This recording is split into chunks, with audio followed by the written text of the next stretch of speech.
seriously silly stories. Little Red Riding Wolf. In the very darkest corner of the deep dark wood sat the big bad girl. The big bad girl was just about as big and bad as a girl can be, and all the woodland animals were afraid of her. She hung about beside the forest path and carved her name on trees. She shouted rude things at any little animal who passed by. "Come on, big ears, hop to it." The big bad girl tripped up little deer.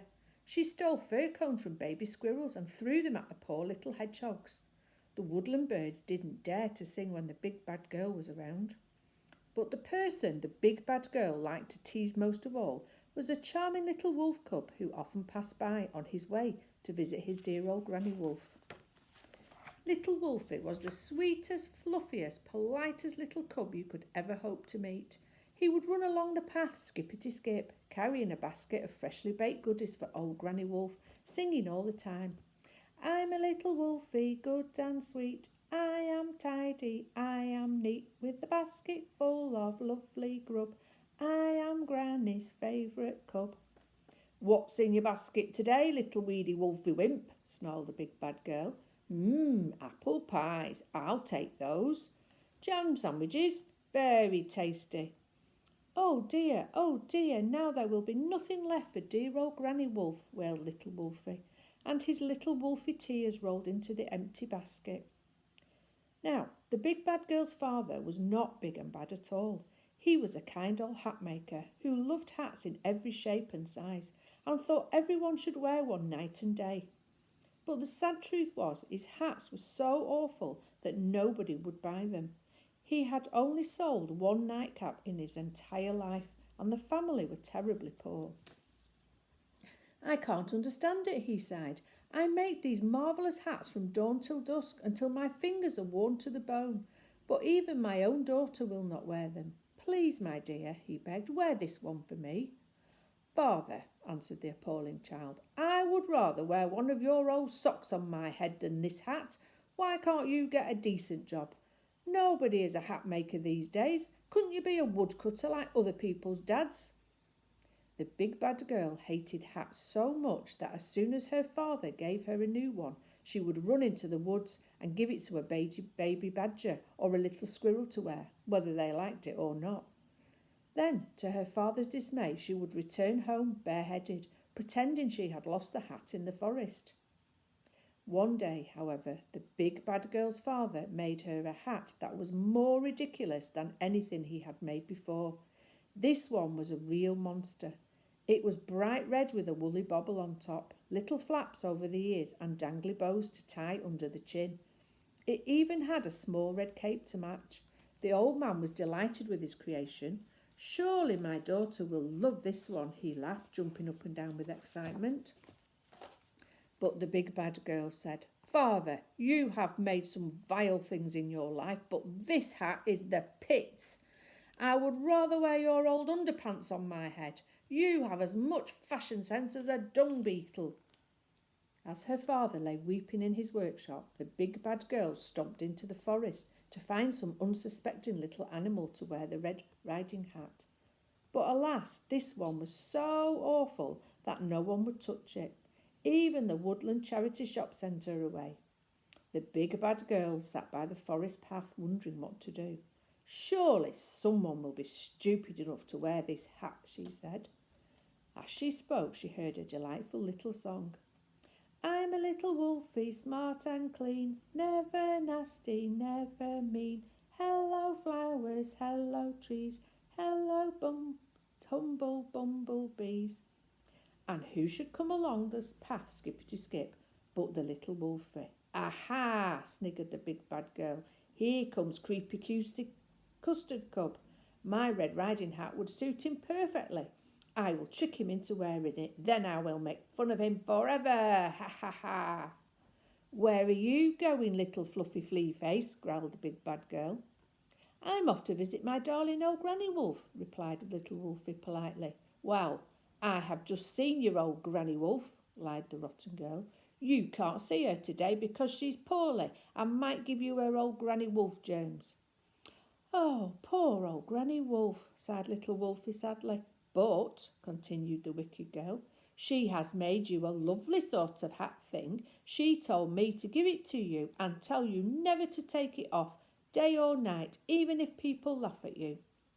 Little Wolfie was very pleased, until he saw the revolting Red Riding Hat.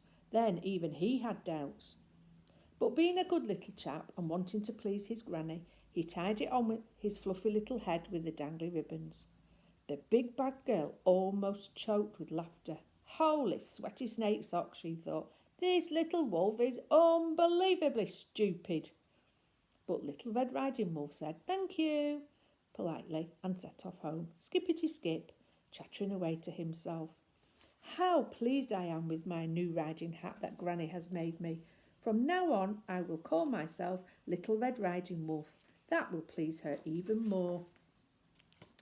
The big bad girl rolled on the path and roared with laughter. "Holy newts knickers! Little Red Riding Wolf? What a name! A wolf should be called Hairy Howler or Bone Cruncher or Old Yellow Eyes. Little Red Riding Wolf is a terrible name." All that day, little Wolfie wore the Red Riding Hat and tried not to notice when people laughed at him. The next morning he said to himself, "Surely my dear old Granny Wolf will be better today. I will run along the path and show her how pleased I am with my lovely hat." And off he went, skippity skip. "I'm a little wolfie, so polite. I am brave, I am bright. I am happy, I am good, in my new Red Riding Hood." But by the side of the path, in the middle of the deep dark wood, blowing bubbles with her gum, something really nasty was waiting for him. "Oi, Tomato Head!" "I am not Tomato Head," said Little Red Riding Wolf, fighting back the tears. "I am Little Red Riding Wolf." "Where are you going, Ketchup Cap?" demanded the big bad girl, wiping her filthy nose on the back of her hand. "I am going to dear old Granny Wolf's house to see if she is better and to thank her for this lovely hat. Now excuse me while I fill my basket with these pretty spring flowers for her kitchen table." While Little Red Riding Wolf picked his flowers, the big bad girl picked her nose thoughtfully. "That wrinkly old Granny Wolf will spoil my fun," she said to herself. "I will take a shortcut to her house. If she gives me any trouble, I will lock her in the cupboard. Then I will pretend that I am old Granny Wolf. I bet she's even smaller and weedier than Little Strawberry Top." So the big bad girl ran as quickly as she could to old Granny Wolf's house. It was a very big house for a little old Granny Wolf, but Granny Wolf was out chopping wood in the forest. The big bad girl climbed in the back window and ran indoors, just as Little Red Riding Wolf tapped at the door. "Old Granny Wolf, old Granny Wolf, it is I, Little Red Riding Wolf in my brand new hat." "Holy hopping hedgehog droppings, that was quick," said the big bad girl. She ran up the stairs and searched for somewhere to hide. She noticed a huge bed, but how could she make herself look like an old Granny Wolf? On a hook on the back of the door, the big bad girl found Granny Wolf's pink lacy nightcap. Little Wolfie had bought it for Granny Wolf's birthday, but she never really wore it. Of course, the big bad girl hated hats, and this one was even worse than the Red Riding Hat. But the big bad girl had no choice. She pulled the ghastly nightcap right down to her eyes and climbed into bed, just as the Little Red Riding Wolf came running up the stairs, skippity skip. Granny Wolf, where are you?" he called. "Here, over here, little woolly hood head," answered the big bad girl. "Oh, Granny Wolf, thank you for the beautiful hat you made me. Doesn't it look wonderful?" Yeah, little bobble brain, really wicked," replied the big bad wolf. "But Granny Wolf, what a tiny voice you have, and what small teeth you have too. Perhaps you are still poorly. You seem so pale and weedy today."